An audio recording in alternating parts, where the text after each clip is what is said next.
Student, so today we will discuss about our new chapter name is bill of exchange. ठीक है ना, आज अपन bill of exchange के बारे में पढ़ेंगे। ठीक है ना, तो क्या होते हैं बिल ऑफ एक्सचेंज, कैसे होते हैं, क्या बनते हैं, क्या इनकी सिचुएशन होती है, वो अपन एक एक करके डिस्कस करेंगे। ठीक है ना, तो सबसे पहले अगर मैं आपको सिंपल वे में समझाऊं कि बिल ऑफ एक्सचेंज क्या होते हैं। देखो, बिल ऑफ एक्सचेंज के टाइप होते हैं अलग अलग। देखो मैं आपको बताऊँ, जो बिल होते हैं, अगर मैं इसको यहाँ से आपने बिल ऑफ एक्सचेंज दे रखा है निकला, अगर मैं पूरा ढंग से समझाऊँ तो जो बिल होते हैं वो आपके क्या होते हैं, बिल वो आपके दो टाइप के होते हैं।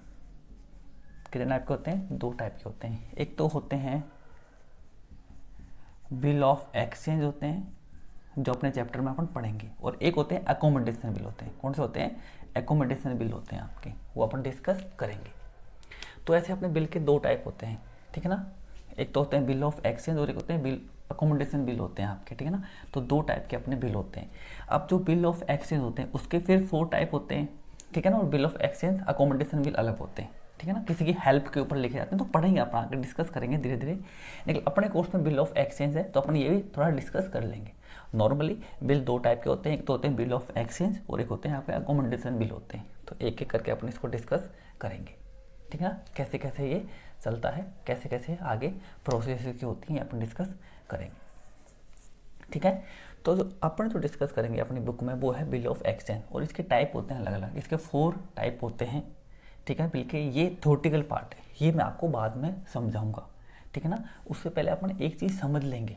क्या समझेंगे कि ये चैप्टर अपन पढ़ रहे हैं, क्यों पढ़ रहे हैं, क्या बिल ऑफ एक्सचेंज होता है, क्या बिल होते हैं, क्यों इसकी रिक्वायरमेंट पड़ती है। तो टाइप वगैरह तो अपन बाद में पढ़ लेंगे, पहले अपन थोड़ा बहुत प्रैक्टिकल समझेंगे तो अपने को बेटर तरीके से चीज़ें समझ में आएगी। ये नहीं डायरेक्ट थ्योरी में घुस जाए, वो तो अपने आप समझ में आ जाएगी।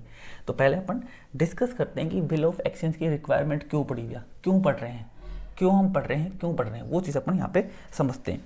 तो उससे पहले एक चीज़ समझो, जैसे मान लीजिए एक बंदा है, उसका नाम है ए। क्या है?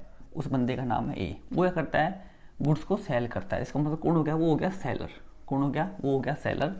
और एक बंदा बी है। कौन है? बी। वो परचेज करता है, तो वो हो गया परचेजर हो गया। कौन हो गया? वो हो गया परचेजर। तो ये बेचेगा, ये खरीदेगा।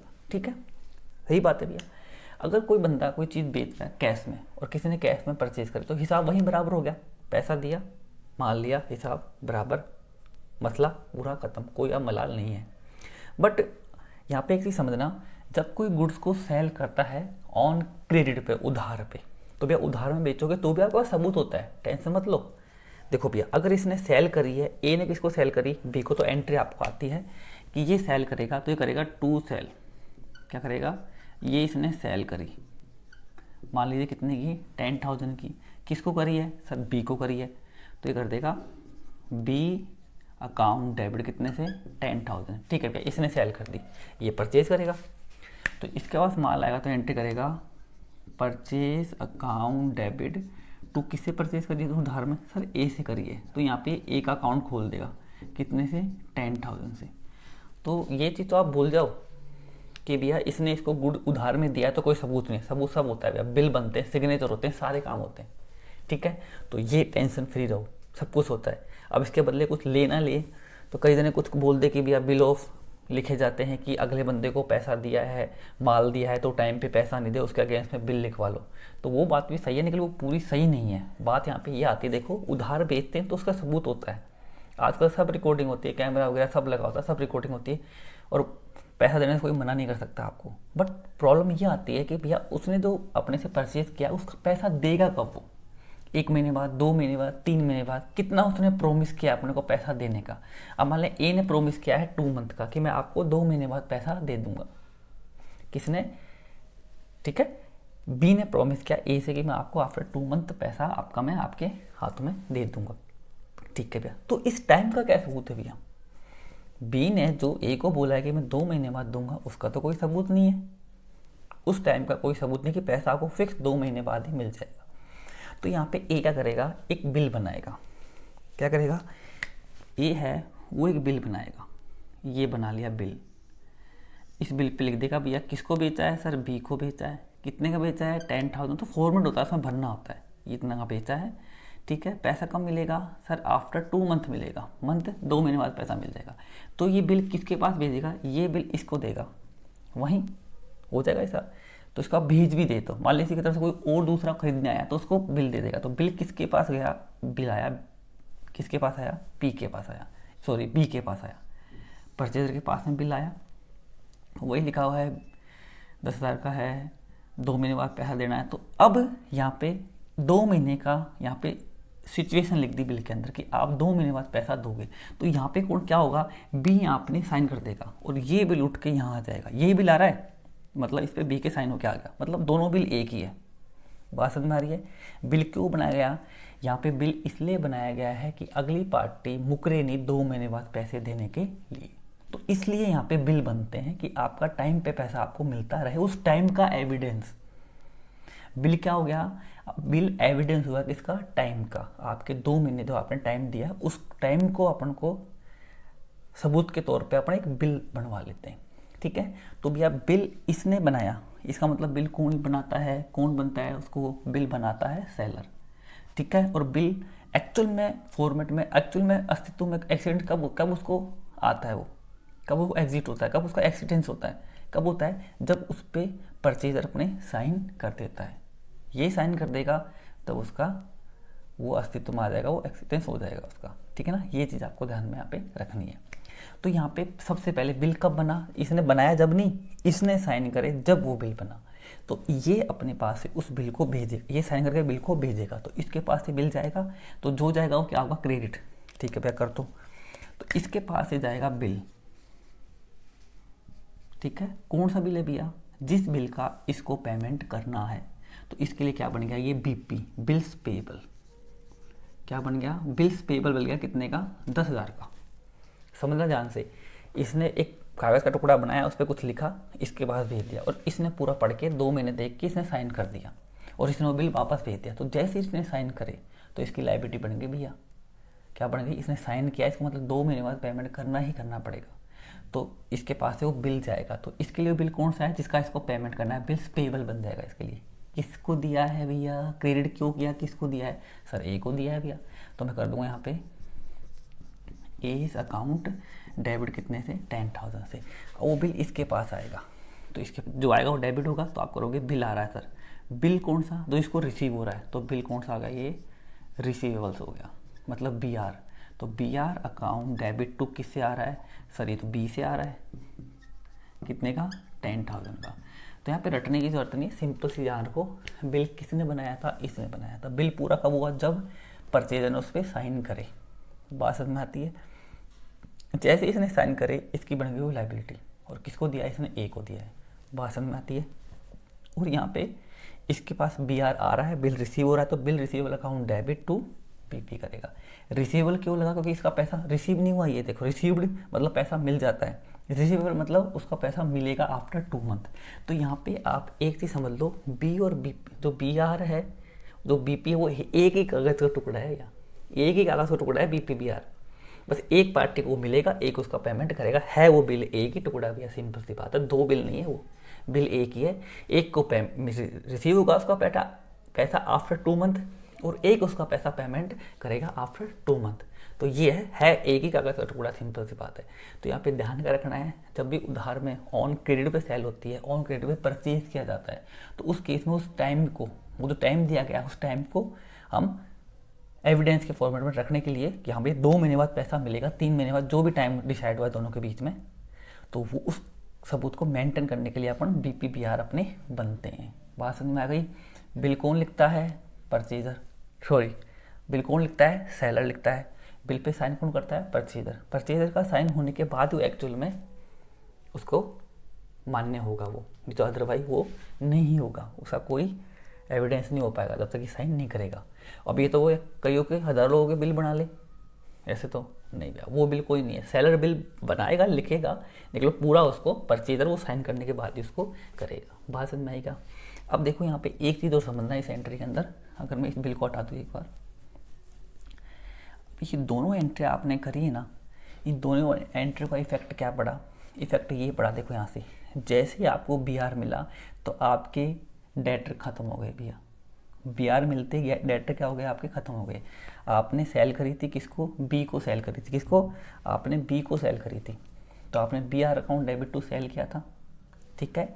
और फिर आपको बिल मिल गया और आपको बी से मिल गया, तो आपने बी को ख़त्म कर दिया। तो बी को हमने क्या किया था, डेबिट किया था, तो हमने उसको क्रेडिट भी कर दिया। तो इसका मतलब जो सेल करी है उसके अगेंस्ट में देखो, अगर मैं बी आर से वो बी के अकाउंट को बी के अकाउंट से काट दूँ तो फाइनल एंट्री क्या बचेगी, B R account debit to sale बचेगी।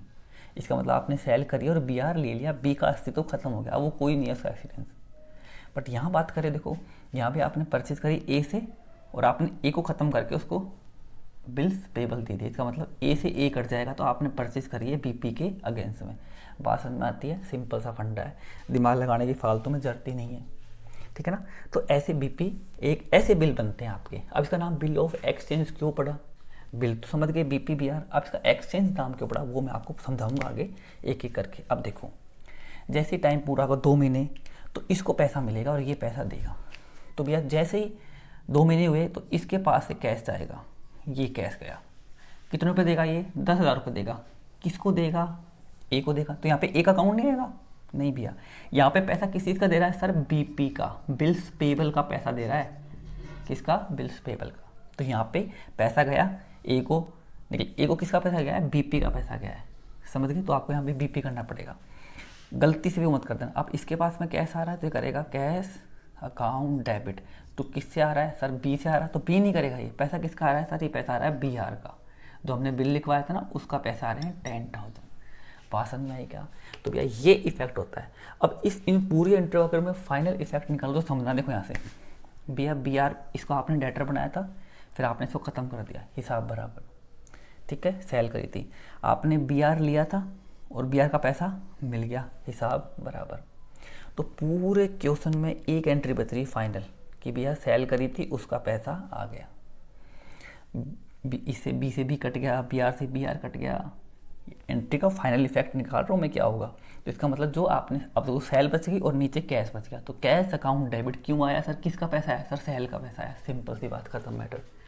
तो ऐसे ही बीपी बी आर बन के सबूत बना के लास्ट में उसको ख़त्म कर दिया, समझ में आई बात।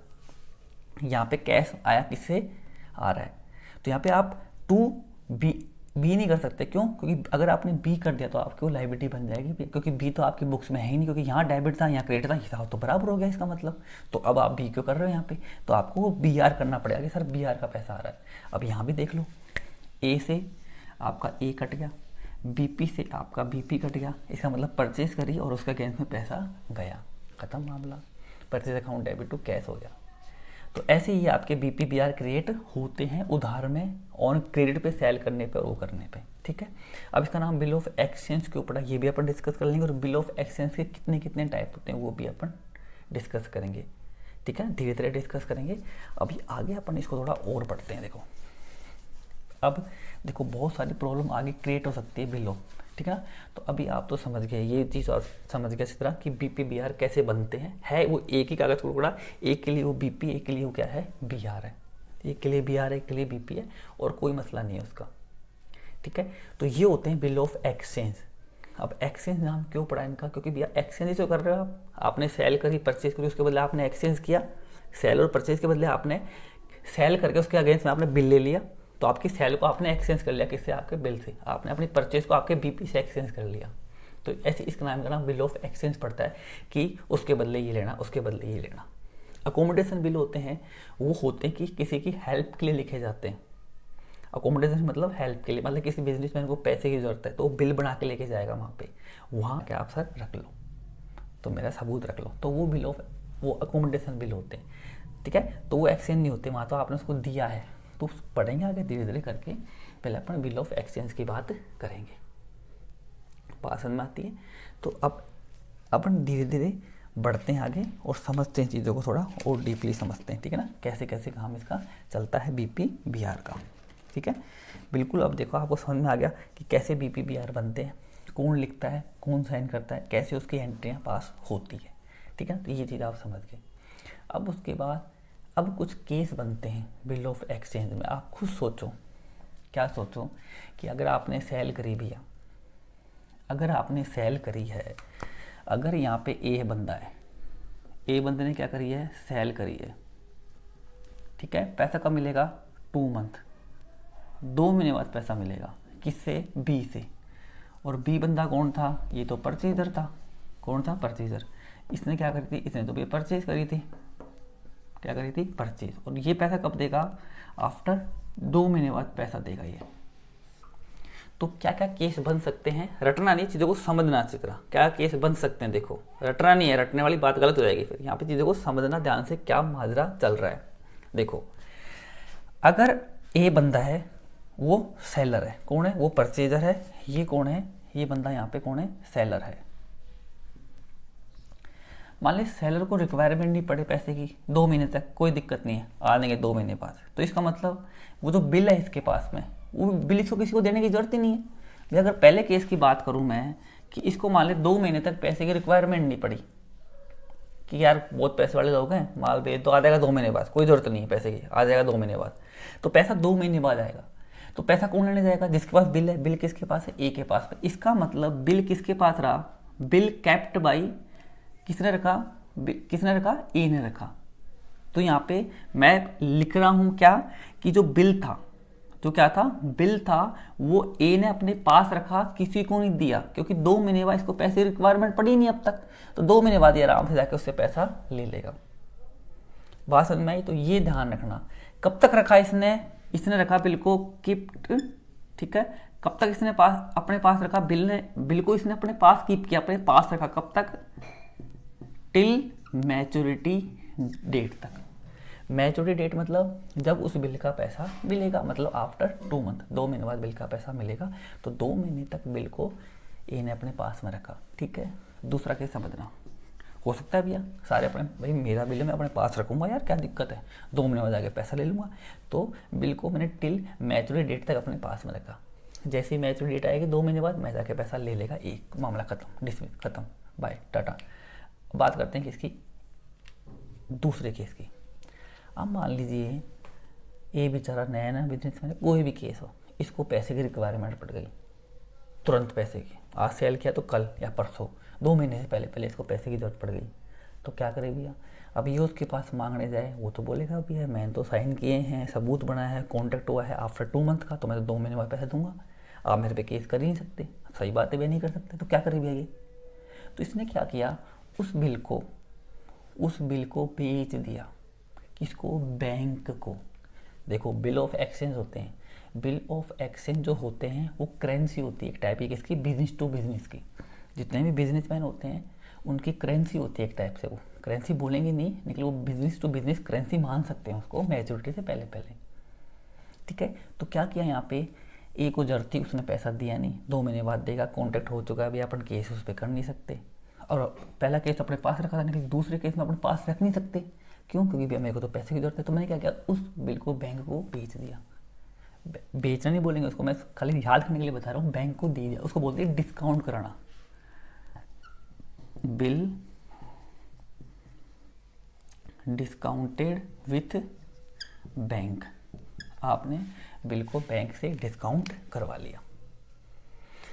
रेट होती है 10% से, क्योंकि भैया ये आप सोचो, आपका बिल 10,000 का है और आपको पैसे की ज़रूरत है, तो बैंक आपको 10,000 रुपये दे देगा, आपसे आपका बिल ले लेगा, लेकिन पूरे 10 नहीं देगा, वो चार्ज काटेगा। अब चार्ज कैसे कटता है वो मैं आगे आपको बताऊंगा। तो 2 केस आप ध्यान रखो, पहले केस में मेरे जरूरत नहीं तो बिल मैंने अपने पास रखा, दूसरे केस में bill of discounted with bank को बेच दिया और पैसा ले लिया। तो बिल डिस्काउंटेड का मतलब क्या होता है, बिल डिस्काउंटेड का मतलब होता है आपने अपने बिल को बैंक को दे दिया और उससे पैसा ले लिया, और बैंक आपको पूरा पैसा देगा नहीं भैया, वो तो डिस्काउंट काटेगा, तो काट ले, कोई दिक्कत नहीं है। और जैसे 2 महीने होंगे बैंक उस अगले बंदे से पैसा ले लेगा, क्योंकि ये तो किसको पैसा देगा, जिसके पास बिल है भैया, सिंपल सी बात है। तो ये चीज़ें आपको यहाँ पे ध्यान रखनी है। तो बिल ऑफ एक्सचेंज है, इसको आप एक्सचेंज कहीं भी कर सकते हो, इसकी मैच्योरिटी के अंदर, इसकी एक्सपायर डेट से पहले किसी को भी दे दो, कोई दिक्कत नहीं है, समझ गए। तो 2 केस पड़े, तीसरा केस समझना। अब मान लीजिए ए है, ए ने इसको सेल करा 10,000 का, 10,000 की सेल करी ए। तो ए का एक बंदा है जो ए से पैसे मांगता है, ये तो बी से मांगता है, ठीक है, और ए से भी एक बंदा पैसा मांगता, हो सकता है भैया। एक बंदा है पी, कौन है पी, वो पैसा मांगता है ए से। अब किसी ने बीच में कर दिया, मुखबरी कर दी, किसको मुखबरी, मतलब उसने उसको इन्फॉर्मेशन दे दी किसी ने पी को, कि यार भैया तू ए से पैसे मांगता है, कितने, 10,000 रुपये। तो ए ने अभी माल बेचा है भैया, जा उससे पैसे ले ले, होते हैं बीच में कई दिन ऐसे। तो पी किसके पास गया पैसा लेने, ए के पास, ला भैया तूने अभी सेल करिए पैसा दे। तो ए क्या बोलेगा, अरे यार मैंने सेल करी है, निकल पैसा मेरे को आफ्टर 2 मंथ मिलेगा, आफ्टर 2 महीने बाद मिलेगा पैसा, तो 2 महीने बाद तू आके ले जाना, मेरे पास अभी कोई पैसा नहीं आया, हाँ मेरे पास बी आर आया है, मेरे पास क्या आ गया, मेरे पास बी आर आ गया। तो देखो ये रहा मेरा पी, ए बोलेगा यार, पी को बोलेगा देख मेरा बी आर 2 महीने बाद पैसा ले जाना, तो पी बोलेगा नहीं भैया, तो एक काम कर ये बी आर ही मेरे को दे दे, ये बी आर ही मेरे को दे दे। इसका मतलब अब ये बना नहीं कर सकता, तो 10,000 का ए ने पी को बिल ले भैया तू ले ले, तू जाके 2 महीने बाद से पैसा ले लेना। तो तीसरे केस में क्या किया, अपन ने अपने बिल को, ए ने अपने बिल को अपने क्रेडिटर जो उससे मांगने वाला था उसको क्रेडिटर बोलते, उसको दे दिया, तो इसको बोलते हैं एंड्रोस। क्या बोलते हैं, एंड्रोस ऑफ बी आर। मतलब एंड्रोस का मतलब क्या होता है कि आपने अपना बिल किसी थर्ड पार्टी को ट्रांसफ़र कर दिया, वो आपसे मांगता होगा पैसा, सिंपल सी बात है, उसको आप पे नहीं था विश्वास, ठीक है ना। तो 3 केस पढ़ चुके हो, इन चीज़ों को ध्यान समझना, ये बहुत इंपॉर्टेंट चीज़ें हैं। पहले केस में बिल आपने अपने पास रखा, उसको मतलब नहीं उस चीज़ से, उसका था परचेज किया, बीपी दिया, और जैसी मैच्योरिटी आएगी वो पैसा देगा, और किसी को कोई मतलब नहीं है उसको, लेकिन सारे मतलब किसको है, ए को। क्यों, क्योंकि बी आर तो इसके पास है भैया। तो पहले केस में इसने अपने पास रखा, कोई दिक्कत नहीं है, कोई मलाल नहीं है, जैसी डेट आएगी ये पैसा ले लेगा। दूसरे केस में इसको पैसे की रिक्वायरमेंट पड़ गई, ठीक है, तो इसने क्या किया, ऐसे क्वेश्चन में कहेगा नहीं रिक्वायरमेंट पड़ गई, वो बोलेगा कि बिल को डिस्काउंट करवा लिया, ठीक है, तो कोई बात नहीं, डिस्काउंट मतलब बैंक को दे दिया, क्या एंट्री होती है वो सीखेंगे अपन। तीसरा केस, इसने क्या किया, इससे कोई पैसे मांगने वाला था, उसको इसने अपना बी आर दे दिया, ले खा बी को, जाके पैसा ले लेना उससे 2 महीने बाद, विश्वास नहीं है तो मेरे पे, तो इसके पास तो बी आर गया, तो तीसरा केस ही हो गया। अब लास्ट केस है, समझना ध्यान से, बहुत ईजी है, कुछ नहीं है, बिल बहुत ईजी है, बीपी बी आर का समझना। मेन चीज़ तो मैंने शुरू में आपको समझा दी, वो ज़्यादा इंपॉर्टेंट है, ये तो धीरे धीरे अपने क्वेश्चन करेंगे तो अपने आप समझ में आ जाएगी, ठीक है। अब लास्ट केस देखो, अब समझना, एक बिल आया मेरे पास, तो मैंने रख लिया, पैसा लिया, मान लीजिए मैं लाखों माल बेचता हूँ महीने में, हज़ारों बार माल बेचता हूँ, कितने बिल का पैसा लेने दूँगा भैया मैं, सोचो, अगर मैंने एक महीने में 1000 माल बेचा तो मेरे पास 1000 बीपी भी है, 1000 बी आर आए, तो मैं 1000 का पैसा लेने दूँगा, है इतना टाइम 1000 का पैसा लेना, इकट्ठा करना, कोई दे कोई ना दे, लफड़े पपड़े बहुत सारे होते हैं, दे तो अलग बात है, नहीं दे तो लफड़े, और दे भी दे तो भी बहुत टाइम अपना कंज्यूम हो जाएगा। तो उससे बढ़िया एक चीज़ है, अपने उस बी आर का पैसा लेने के लिए एक पार्टी को अपॉइंट कर लो भैया, कि उस एक पार्टी को अपॉइंट कर लो कि वही पार्टी बिल का पैसा इकट्ठा करके आपको ला के दे देगी।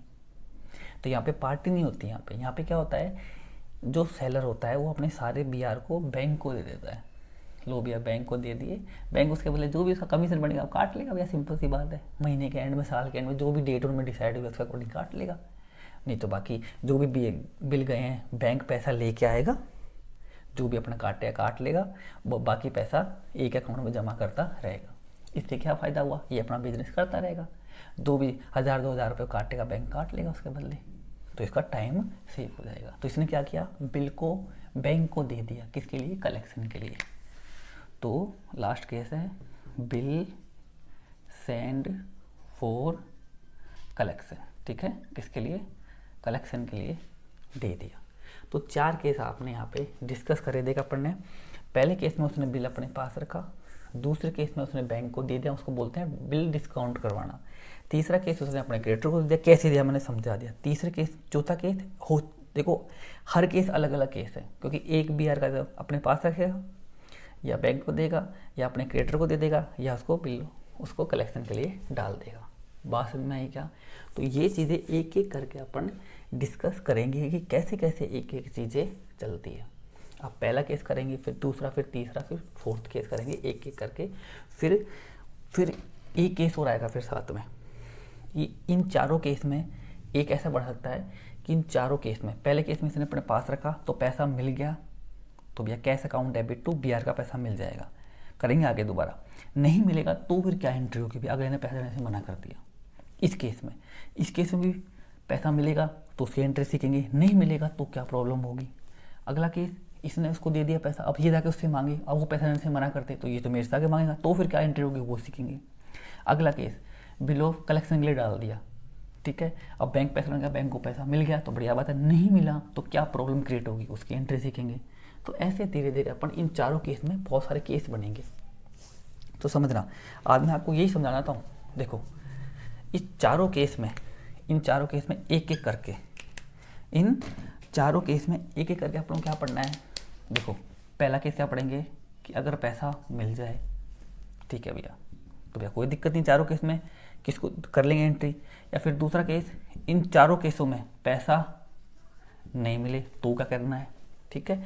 तो ये एक एक करके डिस्कस करेंगे। या फिर कुछ ऐसा हो सकता है, देखो भैया कुछ ऐसा हो जाएगा चारों केस में वो बंदा 2 महीने से पहले ही पैसा दे दे, तो पैसा आपको पहला मिल गया। तो कैश, इसको एक बार चेंज कर लूँ, तो यही चीज़ इंपॉर्टेंट है बस समझने वाली कि कैश क्या हो गया मेरे को, कैश मेरे को रिसीव हो गया कब, बिफोर मैच्योरिटी से पहले ही पैसा मिल गया, तो क्या केस बनेगा। या फिर इन चारों केस में, देखो भैया इन चारों केस में ये भी हो सकता है कि इसको भी पैसा मिल जाए, इसका पैसा मिल जाए, नहीं मिली तो चारों केस अलग। कैश पहले मिल जाए, मैच्योरिटी से पहले ही पैसा मिल जाए तो अलग केस, ठीक है ना। लास्ट केस से क्या होगा कि अगला बंदा आपसे मैच्योरिटी से पहले रिक्वेस्ट कर ले कि सर मेरे पास पैसा नहीं है सर, आप एक काम करो 2 महीने का और अगला बिल बना दो। तो न्यू बिल लिखना।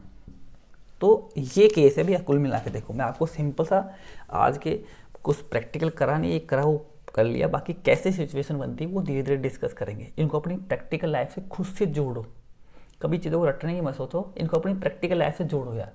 कि बिल मेरे पास है, मैं अपने पास ले लूँ, अपने पास रख लूँ, या उसको बैंक को बेच के पैसा ले लूँ टाइम से पहले, या मेरे किसी क्रिएटर को दे दूँ, ले भैया तू ले लेना, तेरा हिसाब मेरा हिसाब बराबर।